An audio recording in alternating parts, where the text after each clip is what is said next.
Faire de la bonne terre, structure, fonctionnalité et séquestration de carbone atmosphérique.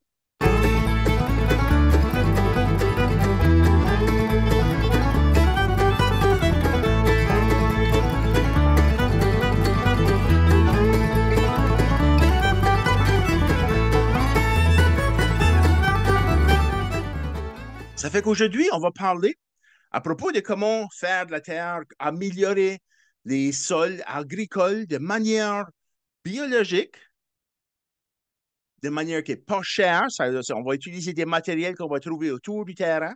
On va nettoyer nos terrains. Ben, les matières qu'on va trouver, la matière organique qui est là, ben, c'est ça qu'on va utiliser pour faire du compost. Ça ne devrait pas nous coûter rien. Comme moi, chez nous, j'élève des poules. Ça fait que c'est ça ma source à moi pour les vers, l'azote, le fumier qu'on a besoin pour faire l'aspect des vers, là, tu sais, l'azote. Puis, tu sais, les feuilles d'automne, ben, on a toutes partout. Là. C'est un déchet, on jette ça au vidange, on met ça à la dump à tous les automnes. Ben, ça, c'est un gaspillage. Ça, c'est une ressource. Les feuilles d'automne, là, ça, c'est une ressource remarquable. Ben, on va tout en parler de tout ça en plus au détail. L'agriculture, c'est ancien. Ça date. Ici, on a une illustration qui vient de l'Égypte ancienne. C'est des pratiques qui étaient utilisées dans ce temps-là. Puis, dans la photo à la droite, c'est temps moderne. On utilise encore les mêmes méthodes. Ce qui marche a toujours marché, puis va toujours marcher. Mais il y a des meilleures puis des pires manières de le faire. Puis, il y a eu des avancements. Un petit peu, on a appris des leçons difficiles au cours des années. Puis c'est pour ça que je veux vous en parler aujourd'hui. Parce que c'est que bien aménager nos terres agricoles, c'est une des choses les plus critiques. C'est les compétences les plus critiques pour les jardiniers et jardinières, puis les fermiers, puis les producteurs agricoles. C'est ça qui fait la différence entre le succès et la faillite. C'est pas le type de graines, c'est pas les engrais, c'est pas. C'est là, la majorité des problèmes dans le jardinage, les maladies, les pestes, toutes ces choses-là, c'est parce qu'on essaie de faire pousser de la nourriture dans la terre morte. Puis c'est comme ça que dans l'industrie, ils font. C'est pour ça qu'ils sont obligés d'utiliser beaucoup de chimie, puis des différents fertilisants, puis tu sais, là, des pesticides, puis des herbicides, puis toutes sortes de choses comme ça. C'est parce que c'est qu'ils remplacent les services écologiques qui sont fournis par les organismes bénéfiques de la Terre. Puis ils remplacent tout ça parce que c'est qu'ils ont besoin d'avoir une production prédictible. Puis il ne peut pas laisser rien à l'hasard. Mais nous autres, dans le jardinage à la maison, on n'a pas un quota à rencontrer. Ça fait qu'on n'est pas obligé de suivre les mêmes pratiques qui sont faites sur l'industrie, la production agricole industrielle. Nous autres, c'est vraiment, en effet, si tu regardes le output de productivité les grosses industries avec les gros tracteurs, puis des grosses milles harpons à la fois, puis toute la production du blé, par mètre carré, des jardiniers de backyard à la maison qui se servent juste de fumier de poule ou de fumier de vache, puis qui fait tout à barouette puis à outils à main. On est plus productif dans nos jardins à la maison que eux, ils sont avec tous les tracteurs, puis tous les équipements, puis toutes les choses qu'ils ont là. Puis ça nous coûte une fraction du prix. Ben, c'est juste que nous autres, on n'a pas besoin de produire des quantités prédictibles à des certaines dates puis des affaires comme ça, nous autres. Ça fait qu'une des grosses leçons qu'on a appris, c'est que trop labourer puis de ne pas prendre garde, excusez-moi, ma chaîne est en train de japper après les choses. Euh, c'est ici, dans les figurés dans ce slide ici, c'est quoi ce que c'est qu'on appelle la Dust Bowl? Dans les années 1930, pendant la Grande Dépression, après des années puis des années de labourer, surtout les champs dans les prairies dans l'ouest du Canada et aussi dans les prairies des États-Unis, parce que c'est que le topsoil, la terre était, ça faisait des millénaires qu'il y avait des bisons qui se promenaient sur les prairies en train d'échapper, tu sais, là, des herds, des millions de bisons passaient, puis ils mettaient du fumier sur les terres. Puis ça s'accumulait pour des dizaines de millions. Puis ça qui arrive avec ça, c'est que ça crée une terre qui était super riche, super, c'était comme idéal pour faire de l'agriculture, mais on n'a pas pris l'habitude de remplacer les nutriments qu'on extrait. Lorsqu'on récolte des légumes du jardin, ça fait, on enlève des vitamines, on enlève des nutriments. Parce que juste la matière organique du végétal qu'on enlève sur le terrain, ça diminue les ressources qui sont dans la terre. Puis après quelques générations à faire ça, c'est ça qui est arrivé. Ça crée une grosse sécheresse où c'est que la terre était plus capable d'absorber d'eau, il n'y avait plus de pluie, il n'y avait pas. C'est là, c'était une drought. Puis là, le topsoil s'est tout envolé dans le vent. Les fermiers ont perdu leur ferme. C'était une poussière qui enterrait tout. C'était un désastre national, même international, parce que c'était pas juste le Canada, c'était les États-Unis qu'on passe à travers de ça. Puis, il y a plusieurs fermiers qui ont perdu leur ferme, qui ont tout perdu. Puis, ça contribue énormément à la Grande Dépression. Puis, c'était un vrai gros problème. Puis, c'est parce qu'on ne comprenait pas c'est quoi qui a créé la fertilité de la terre. On a enlevé les bisons sur le terrain, on a enlevé la source de nutrition. Puis ceci, c'était des herbes, les prairies, c'était des herbes qui étaient hauts. Ça avait 6, 7, 8 pieds de haut, l'herbe qui poussait naturellement, avant qu'on a commencé à mettre des fermes dessus ces terres-là. Puis ça aussi, ça accumulait beaucoup de matière organique. À tous les ans, ça produit un gros volume de masse organique qui tombe sur la surface à chaque automne. Puis les bisons passaient, puis ils mettaient les fumier par ça. Puis c'était la combinaison de ces deux choses-là qui décomposaient à tous les hivers, puis qui s'accumulaient. Mais en faisant des fermes comme on faisait ça, tu laboures beaucoup, puis tu extrais de tes récoltes dessus. Éventuellement, il ne reste plus rien, puis la ressource naturelle, elle est gone, il n'y en a plus. Ça fait que c'est ça les leçons, c'est que les places, jusque c'est qu'on fait l'agriculture le plus intensif depuis le plus longtemps, plusieurs de ces places-là sur la Terre sont devenues des déserts maintenant.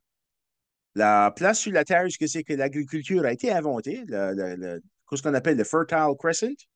Ça, c'est dans le Middle East. Ça, c'est Israël, Palestine. C'était un petit peu en Turquie, Iran. C'est là, tout ça, il y avait une zone où c'était quasiment tropical.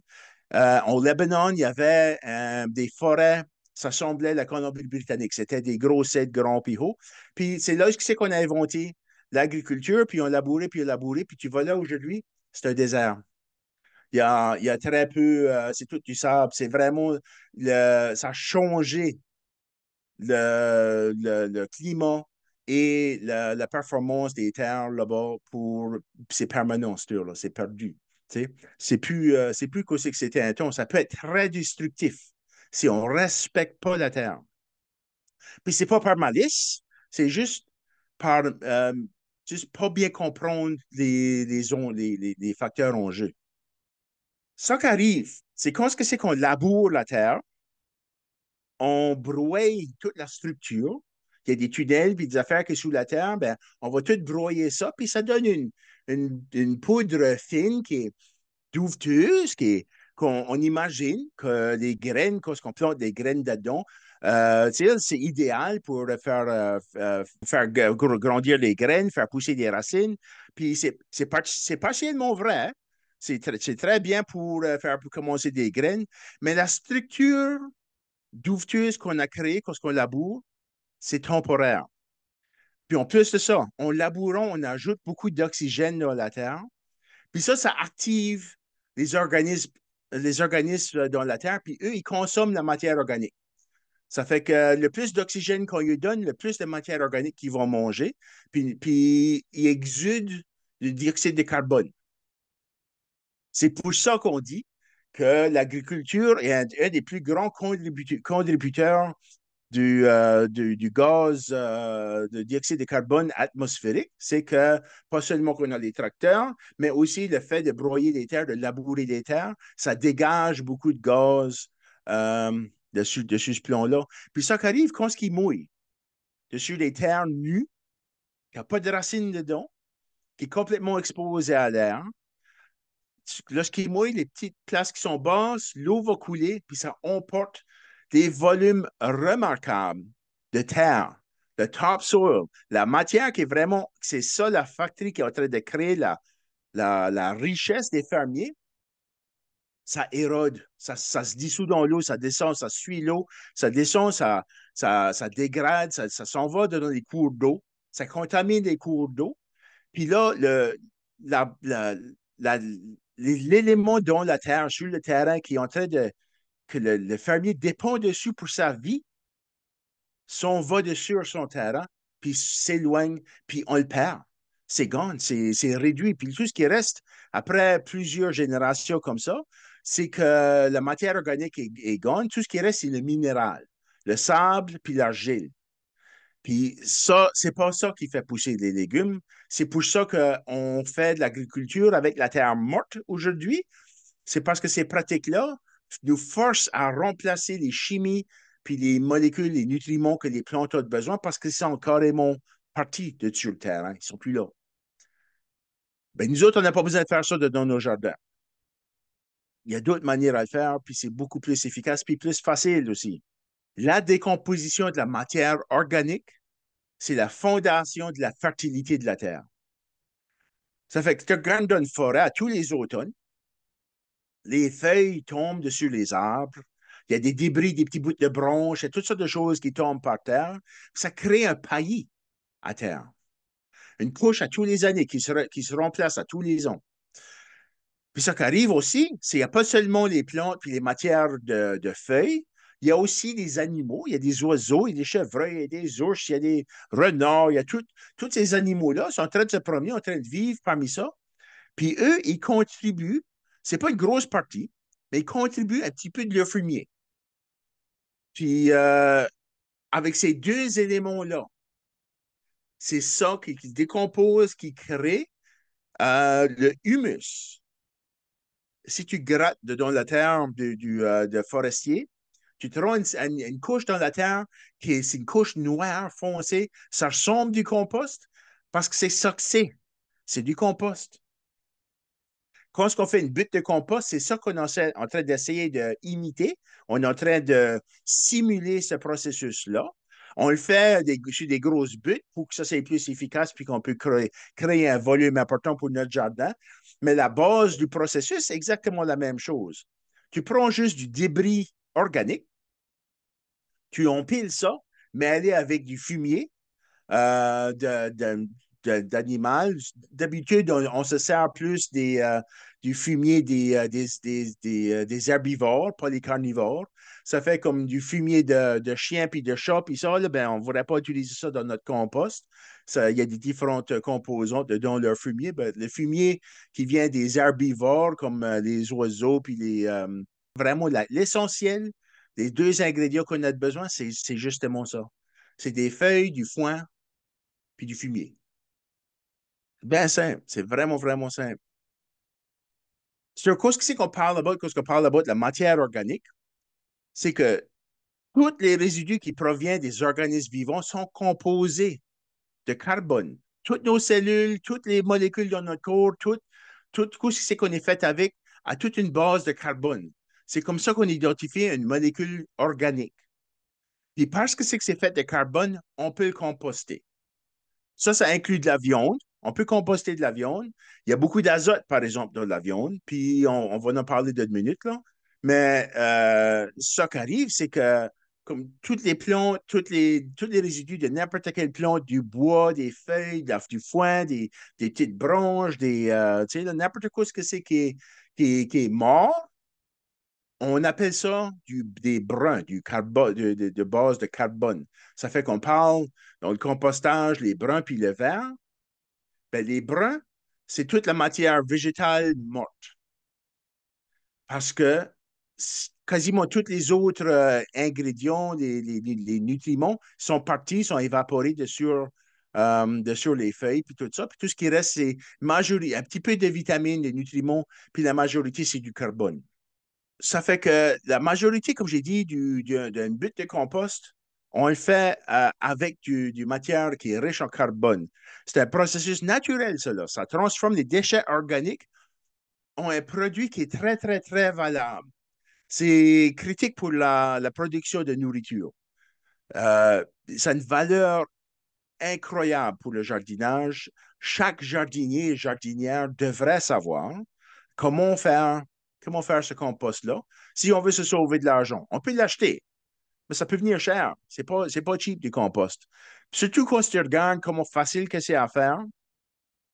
Puis on peut le faire compliqué si qu'on veut, mais on n'a pas besoin de se compliquer la vie non plus. Là. Si ton pile du stuff organique, là, ça va décomposer puis ça va devenir du compost tout seul, même si tu ne fais rien avec. Là. Des fois, il faut juste que tâton. Si on veut accélérer le processus, puis on veut faire du compost tout de suite, là, on veut ça là, avec les splits, let's go, je le veux le mois prochain, là, ça se fait, mais il faut travailler pour. Mais moi-même, personnellement, je préfère laisser les organismes microscopiques qui vivent dans cette matière-là, qui ont traité de faire le compost, je préfère laisser eux faire tout cet ouvrage-là, puis moi faire autre chose là, qui est plus important. Là. Là, pour moi, c'est ça qui est plus critique. Ça fait que la proportion, comme vous avez vu tout à l'heure, c'est la majorité, c'est des feuilles, du foin puis de la paille. La matière riche en matière végétale, donc riche en carbone, c'est 20 parties carbone pour une partie verre. Ça veut dire 95% de volume de ton compost, c'est des feuilles, c'est du foin, c'est de la paille, c'est des matières comme ça. Juste des matières secs, ça peut être des copeaux de bois, ça peut être des sons de scie, ça peut être pas mal du papier, du carton. Là, toutes ces choses-là, c'est toutes des choses qui est riche en carbone, puis ça devrait être ça, de 95% de ton volume. 5% de ton volume, juste 5, c'est tout ce que tu as besoin de fumier. Ça veut dire, si tu regardes la butte ici que je montre, j'ai comme coupé une slice là, comme un gâteau là, dans la butte de compost, là, juste pour montrer comment est-ce que c'est composé. Si tu mets une couche épaisse de feuilles ou de foin, puis si tu mets une petite couche mince de fumier, une grosse couche épaisse de paille, puis peut-être une petite couche mince de gazon qu'on a fraîchement coupé. Parce que les matières végétales qui ont encore vivant ou qui ont encore frais, qui ont encore vert, qui ont encore qui a du jus dedans, ça, c'est de l'azote, ça. C'est plein d'azote. Si on le laisse sécher, puis ça tourne brun, ben, ça devient du carbone. Ça fait que le même ingrédient du foin, de l'arbre, si on le laisse sécher, c'est du carbone. Si on le coupe frais puis on le met dans le compost, c'est des vers. Ça fait que même si on n'a pas de fumier, juste on allait couper ton gazon, tu peux remplacer ton fumier. Tu peux utiliser du gazon fraîchement coupé pour remplacer le fumier si tu n'as pas handy. Tu sais, là? Aussi, il y a des grains de café qui est haut en azote. Puis comme j'ai dit tout à l'heure, de la viande. C'est très, très, très haut en azote. Ça fait que si vous êtes dans la campagne, je ne recommande pas d'utiliser de la viande ou des déchets, disons de la viande qui est freezer burn dans le fond du freezer, là. Puis vous ne voulez pas le manger parce que c'est dégueulasse, là. Ça pourrait aller dans le compost, mais l'azote, il y a tellement d'azote dans des protéines que ça crée des sentures. Puis pire que ça va aller des ratons laveurs, puis des moufettes, puis peut-être des ours, puis des affaires comme ça. Puis c'est pas nécessairement ça qu'on voudrait avoir dans la yard, surtout dans un contexte municipal. Dans les villes, dans les subdivisions, dans les suburbs, là, ça ne serait pas l'idéal. Mais pour ceux autres, nous autres qui vivent dans le fond de la campagne, puis la butte de compost, c'est pas nécessairement collé à la maison, là. Tu ne cares pas, là, si c'est dans le fond du champ en arrière, si qu'il y a un ours qui va hang out là. Tu peux mettre ta viande dedans, ça ne prend pas longtemps à décomposer, ça réchauffe pas mal vite ta butte de compost. D'autres sources d'azote, là, il y a aussi comme disons que on a blanchi des cas, on les a mis dans le freezer, puis ça aussi, ça tout freezer burn. Ça aussi, c'est plein d'azote, des fruits, des affaires pourries, nos légumes pourris, ce que c'est qu'on on ramasse à la fin de la saison, les restants des plantes, les vignes de tomates, et une fois qu'on a tout récolté, c'est la fin de la saison, ça commence à geler, puis c'est brisé. Ça, si c'est encore vert puis juteux, là, puis c'est encore de l'azote, ça, là. Ça fait que, puis une autre bonne source d'azote que tout le monde a, puis jugez-moi pas, là, mais c'est de l'urine. So, si on fait une butte de compost, puis on n'a pas tout à fait ajouté assez d'azote, puis on voit que le compost n'est pas en train de se faire, puis c'est pas en train de se réchauffer, tu peux prendre une manche de ta pelle, le sticker sur le fait de ta butte de compost, faire un trou de même, puis là, tu peux ramasser un sio, puis tu passes la chatte à tout le monde de la famille. Chacun va ajouter un petit peu d'urine, amener au privé, là, tu sais, là, puis ajouter un petit peu, tu sais, là, un petit peu d'urine dans le fond du sio. Tu remplis le reste de ton sio avec de l'eau, tu sais, là, tu peux l'amincir 20 pour 1, là, tu sais, là, c'est à peu près ça. Si quelqu'un qui est malade, surtout des maladies de foie ou des maladies rénales ou, tu sais, là, des infections d'urine, ce ne serait pas idéal. Quelqu'un qui a du cancer, qui prend des médications fortes, pour le cancer, puis beaucoup de pilules. Tu sais, là, si quelqu'un qui est médiciné, là, mais c'est dissous dans l'urine, puis ça va se rendre dans le compost, puis ce ne serait pas l'idéal. On veut collecter seulement de l'urine, vraiment, du monde qui est en bonne santé. L'urine, il vient d'une personne qui est en bonne santé, c'est sanitaire. Il n'y a, pas, y a pas de bactéries, y a pas, c'est clean. C'est juste que c'est composé de tout ça de nutriments, du phosphore, du potassium, des affaires, des déchets qui sortent de notre corps.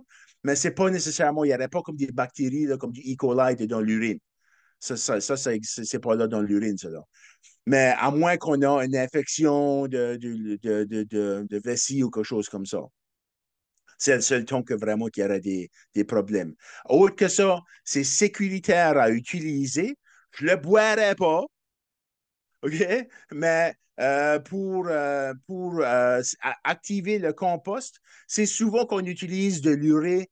Comme ils collectionnent, par exemple, l'urine des vaches pour ce côté agricole, pour ajouter de l'azote dans les terres. C'est un des ingrédients qui est utilisé pour faire de l'azote. Quand tu achètes de l'azote en sac, l'urine va souvent faire partie des ingrédients, de sources qui vont chercher de l'azote pour contribuer nos terres agricoles. Ça fait que la proportion, par exemple, 95% carbone, 5% azote est critique. Si on va être trop riche en azote, on va dégager beaucoup de méthane. Ça va réchauffer très chaud. Puis le volume de compost va rapetisser beaucoup. Puis ça va faire l'envers de ce qu'on cherche pour. Beaucoup de carbone dans la butte de compost, le foin, puis tout ça va tout être converti en méthane puis en dioxyde de carbone qui va retourner à l'atmosphère, puis c'est pas ça qu'on cherche pour faire. On veut garder ça puis pour que le volume de ça s'en va dans la terre agricole, pour que ça fasse du bien dans la terre. Puis on a besoin de beaucoup de compost. Vraiment, là, souvent, on fait comme on achète des compost tumblers, puis des machines pour faire du compost, là. Ils sont quasiment toutes et chacune trop petits pour faire la job. Là, on a besoin d'un volume, là, comme moi. Tu ne peux pas faire du compost sur un volume plus petit que 1 mètre cube, mais pour faire du jardin, couvrir un jardin avec 2 pouces de compost sur chacune de tes plates-bandes, calcule combien de volume que tu as besoin d'avoir. Moi, quand je fais du compost pour mon jardin, juste pour ma famille à moi, c'est une butte de compost qui est 4 pieds de large, 8 pieds de long, puis 6 pieds de haut. OK? Ça, c'est juste pour moi. Là. Là, ça va décomposer, ça va ratisser, puis ça va ratisser à peu près un tiers du volume original. Puis là, ça me donne en masse que je peux fertiliser mes jardins. Mais c'est ça, je veux dire, là, c'est comme, faut vraiment faire un volume, là. Faut quasiment aller crazy un petit peu, puis faire des gros volumes de compost. Puis juste empiler autant de matière qu'on peut se trouver avant qu'il fasse fret dans l'automne. Puis le printemps s'en vient, il y a des matériels qu'on peut se trouver pour nettoyer, pour faire notre compost au printemps aussi, pour l'avoir de près, le mettre un mois avant qu'on va planter dans le jardin. Sur nous autres, ici, on va planter à l'entour du 10 de juin, sur à l'entour du 10 de mai, ou même plus tôt que ça, tu voudrais mettre ton compost sur ta terre. Si on bâtit une butte de compost, elle a besoin d'être minimum 1 mètre cube. Ça, c'est 3 pieds par 3 pieds par 3 pieds. Ça, c'est minimum. Plus petit que ça ne marche pas. Ça va décomposer éventuellement, ça pourrait prendre 2 ans. Mais si tu fais une butte plus grande que ça, comme j'ai dit tout à l'heure, moi, chez nous, je fais une butte 8 pieds de long, 4 pieds de large, 5 ou 6 pieds de haut. C'est là pour faire un volume grossier que le cœur de la butte va commencer à se réchauffer.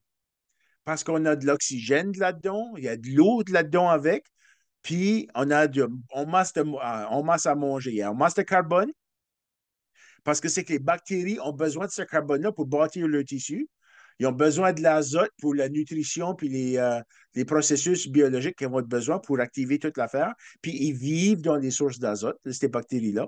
Ça fait que entre toutes ces choses-là, au cœur de la butte, ça va commencer à réchauffer, puis la chaleur va se répandre, puis la consommation de la matière va grossir à partir du milieu en sortant.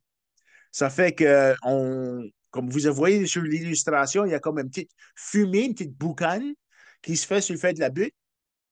Si on gratte la butte, on va voir une boucane sortir. Si tu te mets la main de là-dedans, puis si tu mets un thermomètre, il y a des grands thermomètres longs qu'on peut mettre pour vérifier la température de la butte de compost. Ça peut monter à l'entour de 60 degrés Celsius. À ces températures-là, beaucoup des maladies, beaucoup des virus, beaucoup des fungus, le blight qui est sur tes tomates, tu sais, là, les insectes, les bébites, les pestes, puis tout ça, c'est tout cuit. Puis là, ça devient, tu sais, là, pasteurisé, pasteurized. Comment est-ce que c'est qu'on dit ça en français? Pasteurisé, quelque chose comme ça. Pasteurisé. Euh, Pasteurisé. Pasteurisé, c'est ça le mot. Ah, j'ai de la misère des fois. Il y a trop de syllabes des fois. Là. Moi, je suis juste un country boy. Là. En tout cas, si vraiment ça transforme la matière. Éventuellement, si tu grattes dedans, tu vas commencer à voir des petits fils, ça semble comme des cendres, c'est comme des filaments blancs. Il y a des, tu sais, là, ça fait partie de toute l'affaire, là, tu sais, là. Ça, c'est juste la chaleur, ça fait dans ça. C'est comme une fièvre. Quand on est malade, on prend une fièvre, notre température monte haut assez que le virus n'est pas capable de vivre dans notre corps. C'est comme ça une partie de notre système immunitaire. Notre corps réchauffe. Ici, c'est le même principe. La butte de compost se réchauffe, elle va pasteuriser. Voilà. ce mot-là. Ça va tout éliminer beaucoup des problèmes qui étaient dans la matière organique qu'on a mis là-dedans. So, on n'a pas besoin de savoir peur de mettre là, des feuilles de tomates qui avaient des taches dessus, ou bidon aussi qui avait là, une maladie sur la autre plante. Là, ou même s'il y avait quelque chose qui avait beaucoup de graines dedans, tu peux tout mettre ça de là-dedans. La majorité, pas toutes. Il y a certaines graines qui peuvent survivre ça. Même il y a des graines qui ont besoin de traitement de même pour être capable de germer. Mais la majorité surtout des choses problématiques, ça va les éliminer. Ça commence du milieu, puis ça travaille à sortir. Ça fait que on va voir que la butte elle va réchauffer, puis ensuite elle va commencer à raffordir. Une fois qu'on voit qu'elle a commencé à raffordir, là, on peut prendre, puis là, ce que c'est qu'on on tourne le compost. Ça que ça veut dire, ça, qu'on va prendre toute la matière qui n'est pas décomposée, qui est chez le dehors, on va transférer sur une autre petite butte à côté, puis prendre toute la matière qui, qui est toute décomposée, puis la mêler avec. Tu sais, là, on va tout mêler tout ça de nouvelles buttes. Vraiment, tout ce que c'est tu prends ta butte, tu la déplaces à une autre, juste à côté, puis en même temps que tu la déplaces, ben, tu vas tout broyer, tu vas tout mêler de nouveau, comme une salade, là, tu vas tout la mêler de nouveau. Puis là, les bactéries, puis les organismes aérobiques qui respirent de l'oxygène, ils auront eu un nouveau shot d'oxygène pour recommencer le party qui se passe dans la butte de compost. Puis là, ils vont recommencer à manger, puis ils vont tout faire des affaires. C'est leur activité biologique qui réchauffe le compost. OK? C'est pas un processus chimique, cela. C'est un processus biologique. C'est comme dans une salle de danse, quand c'est qu'il y a un gros party, puis tout le monde danse dans une petite salle, ça commence à réchauffer. C'est ça qui se passe dans notre butte de compost. Ça fait que c'est toute l'activité qui grouille là-dedans. C'est pour ça, souvent, moi, je vais juste tourner mon compost une fois, parce que c'est que la majorité du travail est fait par les microbes. Par exemple, si on veut accélérer la vitesse, si on veut du compost, on peut avoir un compost dans 30 jours. Puis je vais vous dire comment le faire. Puis, par exemple, ça prend une jeune personne avec des épaules larges, puis des reins forts, puis probablement, il faudra le briber avec je sais pas, des pizza party ou quelque chose comme ça, là, qui viennent tous les 2 jours. C'est ça que tu fais ta butte de compost, tu la laisses réchauffer, ça va prendre 4 jours. Puis là, elle va commencer à se réchauffer. Puis là, tu la brasses. Tu la tournes, puis tu la mets sur l'autre côté. Puis tu fais ça à tous les 2 jours ensuite. Aujourd'hui, tu la tournes là. Dans 2 jours, tu la prends de là, puis tu la mets back ici. Puis c'est 2 jours plus tard, tu la ramènes back. Puis tu fais ça back and forth à tous les 2 jours. Pour les prochains 28 jours, ton compost, c'est fini. OK? Là, la matière, elle a décomposé. Elle n'aura pas rapetissé beaucoup, beaucoup.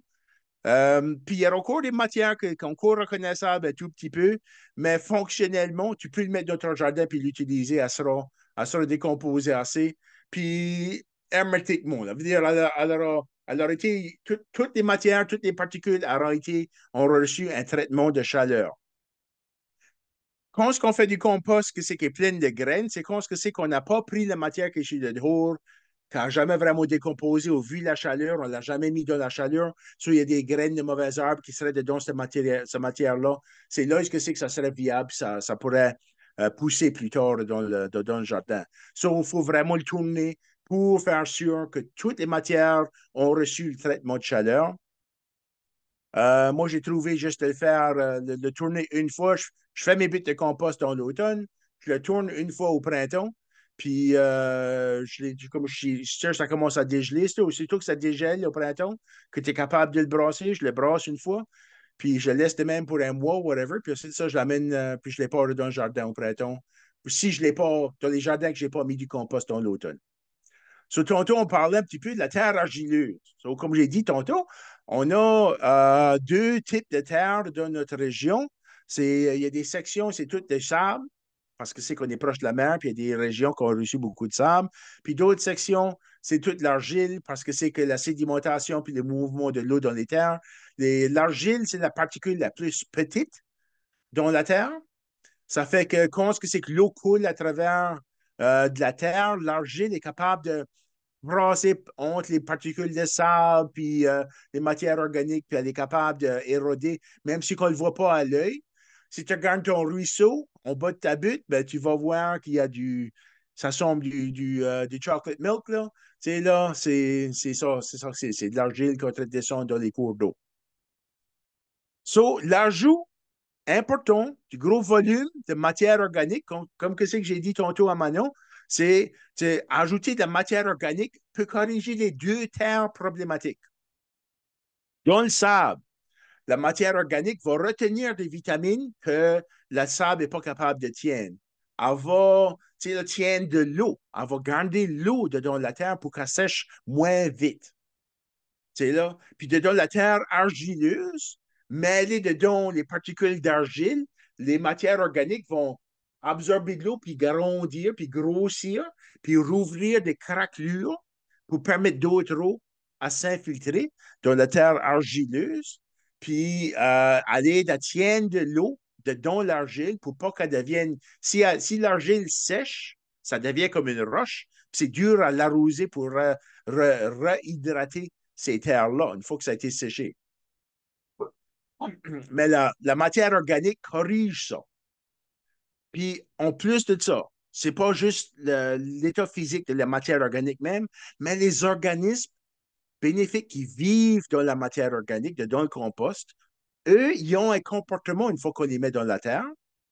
Tu as des vers de terre, tu as des bactéries, tu as des insectes, t'as toutes sortes de petites affaires, des champignons, toutes sortes d'affaires, puis ils juste promènent, puis ils font des tunnels, ils sécrètent des choses sur leur corps, ils font, tu sais, ils créent des structures et des racines qui se mettent là-dedans. Eux, ils vivent là-dessus, ils font pour les racines, la plante moule, la racine décompose, puis ça devient de la matière organique. Tu sais, là, c'est tout en train d'ajouter des structures dedans. C'est comme la terre, un jardin, c'est comme une ville avec toutes sortes de bâtiments, des chemins pour transporter des matériels d'un bord à l'autre. Puis c'est quelque chose que quand il y a un problème qui se passe, les organismes bénéfiques sont capables d'être là pour aller le corriger. Même si toi, tu ne l'as pas vu, tu ne l'as jamais remarqué, ils sont là en train de travailler pour améliorer continuellement la structure de ta terre. Ça fait qu'en nourrissant, en fournissant qu'est-ce que c'est que ces organismes-là ont besoin de la terre, le travail d'améliorer la terre se fait tout seul sans plus d'efforts de notre part.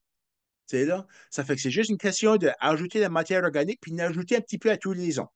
2 pouces de compost sur la terre au jardin, c'est tout ce que c'est que la terre a besoin pour maintenir une fertilité en perpétuité. T'sais? Ça fait que c'est tout ce qu'on a besoin de faire, juste ajouter ce compost-là, puis même si on le met juste à la surface, les organismes, eux, ils vivent là-dessous, ils viennent là-dessous, ils le consomment, puis ils redescendent, puis ils descendent de nouveau. Il y a des vers de terre qui vont monter, ils vont consommer un petit peu, puis ils redescendent, puis faire des tunnels tout le long. Avec ces tunnels-là, même si c'est de la terre grasse, la terre argileuse, l'eau peut rentrer, l'air peut rentrer, parce qu'oublions pas, les organismes-là qui sont bénéfiques, ils sont aérobiques. Ils respirent de l'oxygène comme nous autres. Ça fait que c'est important qu'il y ait de l'oxygène qui se ronde dans le fond, bien cru dans la terre. T'sais, on ne veut pas que ça rentre juste 2 pouces ou 3 pouces dans la terre. On veut que ça descende 6, 7, 8 pouces dans la terre. Les tunnels vont permettre ça de rentrer. Et aussi, des tunnels ouverts vont permettre l'eau de s'infiltrer, se rendre plus creux. Comme ça, avec l'eau qui est plus creuse, les racines vont pousser plus creuses, puis nos plantes seront moins vulnérables aux sécheresses. Parce que là, les racines ne sont pas toutes à la surface, tu sais que la terre sèche. Ils sont creux jusqu'en cours de l'humidité. Ben, c'est ça, comme pour moi, les choses vraiment importantes pour dans le jardinage, c'est qu'on veut se sauver du temps, on veut se sauver de l'effort, puis on veut se sauver de l'argent. Puis ça, c'est toutes des méthodes que vous venez juste de mentionner qui fait tout exactement toutes ces choses-là. Les racines qui sont là, qui sont déjà là dans la terre, c'est de la matière organique, c'est de la matière végétale. Puis quand ce qui mouille, puis la tige qui est à la surface est mouillée, ça absorbe de l'eau. Puis chacune des racines, l'eau va descendre les racines puis s'infiltrer dedans la terre. Les racines aussi, ça agit comme du rebar dedans ta terre agricole qui va aider à tenir des tunnels rouverts. Tu sais, là, c'est toutes les choses que c'est qui contribuent à la structure de la terre. C'est pour ça que je ne suggère pas de labourer la terre à tous les ans. Parce qu'on perd sa structure-là, on perd les racines, ils sont toutes broyées, toutes coupées en petits morceaux, puis ils ne font plus la job qu'on aurait voulu qu'ils feraient. Tu peux couper la plante puis amener la plante au compost, ou tu peux le laisser là. Ça dépend de la plante. Comme des tomates, par exemple, surtout si elle a eu du blight, puis tu le laisses à la surface, le blight va rester là, puis ça n'aura pas eu de traitement pour le réchauffer, pour tuer le fungus qui fait le blight. OK. Mais comme moi, chez nous, tout ce que je fais, moi, je m'en viens puis je les coupe. Je passe à lawnmower avec un sac. Je ramasse tout. Mhm. Je ne veux pas travailler, je ne veux pas me mettre à 4 pattes à tout ramasser ces affaires-là à bras. Je passe juste avec le lawnmower, je lui fais de mes plates-bonnes, puis j'arrache tout, ça va tout dans le sac. Je mets ça dans le compost. Je mets si j'ai du fumier de près, je vais en mettre une couche de fumier sur le fait de la butte, dessus le fait de la plate-bonne, parmi des tiges qui stick out. Puis c'est ça, je mets une bauche dessus le fait, je vais mettre une tarpe noire pour l'hiver. Puis au printemps, je lève la tarpe quand je suis prêt à planter quoi dans ce jardin-là, puis je fais un trou, puis je plante. Je n'ai pas besoin de refaire mes saillons, je n'ai pas besoin de tout labourer, puis tout faire à nu. Là, tu sais, là, les structures de jardin, les plates-bonnes sont des structures permanentes. Puis la matière organique s'accumule à tous les ans, et il y en a toujours de plus en plus. Puis là, ça devient une belle terre noire qui est comme du gâteau au chocolat. Puis parmi surtout les meilleurs, c'est pas tous les jardins qui sont comme tous à même niveau, là. Mais il y en a des certaines, là. Hey, tu peux te mettre des mains, tu peux fausser tes mains de là-dedans, là, puis juste pogner Ouais. une poignée de une beauté. Là, c'est Ouais. vraiment du fun. Les piments, les poivrons, toutes les choses-là avec des racines minces, des racines de surface, la laitue, des épinards, des affaires comme ça. Ça, c'est de la terre grasse qui est du topsoil qui n'est pas cru. Mais de la terre sableuse, c'est là que tu veux faire pousser tes carottes, tes, tu sais, là, toutes des navots, des turnips, tu sais, là, toutes affaires comme ça, là, tu sais, des betteraves, toutes les racines qui veulent pousser creux, ben, dans du sable, ça, c'est idéal pour eux. Parce que le sable va creux. Hein. Le sable peut être 5 pieds de creux. Là. Si tu as une section qui est plus sableuse que l'autre, ben c'est là que tu vas pousser tes carottes. Puis une section qui est plus argileuse, mais là, c'est. Parce que l'argile aussi tient beaucoup de nutriments. C'est quelque chose comme la nature de la molécule de l'argile. Les nutriments sont attirés à ça comme. C'est pas du magnétisme, mais c'est quasiment comme ça. Là. Que les vitamines, une fois que ça rentre dans l'argile, là, ça reste là. C'est très, très, très nutritif. Sur tous tes légumes c'est là, qui sont vraiment riches en vitamines, ben, c'est dans la terre argileuse que tu veux les faire pousser. C'est un des bénéfices de pousser dans la terre argileuse, c'est la nutrition qui en sort. C'est pour ça que c'est pas une mauvaise chose. Donc, oublions pas que l'argile s'accumule, que c'est que les ruisseaux puis l'eau ont amené l'argile, mais elle a aussi amené des vitamines à cette région-là. C'est là, ça suit. Ça fait que c'est ça, c'est un des bénéfices énormes qu'on peut s'emparer pour améliorer nos terres, là, pour le fonctionnement de nos jardins. Ça fait que dans la terre à jardin, il y a une énorme diversité d'organismes bénéfiques qui contribuent naturellement à la fertilité des terres. C'est comme je disais tantôt, ils sont là en train d'agir, en train de vivre leur vie, créer des tunnels. C'est là, ils sont nés, ils vivent leur vie, ils vieillissent, ils meurent. Ils sont tous et chacun composés de grands nombres de nutriments, de micronutriments que les plantes ont besoin. Puis le fait qu'ils vivent dedans la terre, ils sont en train de transformer puis ajouter des choses. Ils sont en train d'améliorer ta terre année par année si on les permet de continuer à faire ça. Si on les laboure à tous les ans, on les remet à nouveau à zéro. Mais si on les laisse accumuler sa matière organique-là, puis qu'on ne les détruit pas, parce que si tu broyes, si tu laboures, tu vas tuer tous tes vers de terre. C'est là où tu vas tuer 80%, 90% des vers de terre qui vivent là. Puis là, il faut attendre avant qu'ils soient de revenus. Puis ça, c'est la même chose pour tous les autres organismes qui sont dedans la terre. Il faut aussi protéger la surface de la terre. La terre nue se détériore énormément vite. La terre nue est exposée au soleil. La radiation solaire va tuer tous les organismes bénéfiques qui vivent dans les premiers demi-pouces, quart-pouces de la surface de la Terre. On va le sécher aussi, il n'y a pas d'eau. S'il n'y a pas d'eau, il n'y a pas de vie. C'est là, c'est aussi qu'on a des laitues ou des affaires comme ça, qui a juste des petites racines de surface, ça sèche, la laitue va être stressée, puis elle va fleurir, elle va devenir aigre, puis pas bonne à manger. Ça va être beaucoup plus de stress. Parce qu'on a des tomates, les maladies qui affectent les tomates, le blight, qui fait des taches jaunes et brunes sur les feuilles de tomates, ça vit dans leur vase, c'est dans toute la terre partout. Toute la terre a ce fungus-là. Puis si on permet la pluie de fesser à terre, puis il rebonde, puis mettre la vase sur les feuilles, ça crée du blight sur les tomates. Mais si on a du paillis, la pluie fesse le paillis, le blight laisse les spores de blight restent sous le paillis, puis ils sautent jamais sur les feuilles, puis tu n'as pas de problème de blight.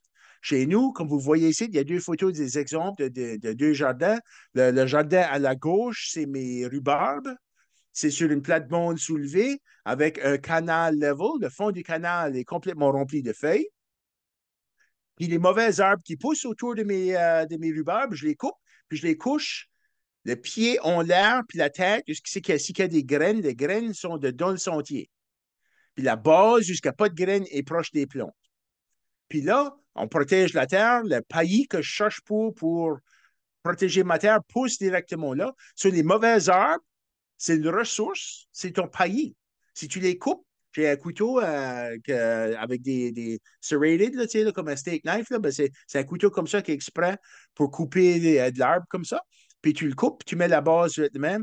À la droite, ici, c'est des citrouilles qu'on a poussées. Puis j'ai des grands arbres hauts qui poussent. Ça pousse 6 pieds de haut. C'est une grande tige avec juste des graines sur le top.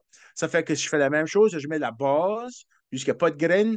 Je le fais de la plaque d'onde, les graines sont dans son pied, puis je couvre ça avec des feuilles. Puis là, ça ne pousse pas, ça protège la terre, ça sèche moins. Puis les plantes sont beaucoup moins stressées quand il fait chaud. Puis à cause que c'est que cette matière-là est en train de décomposer, les vers de terre vivent dessous ce stuff-là.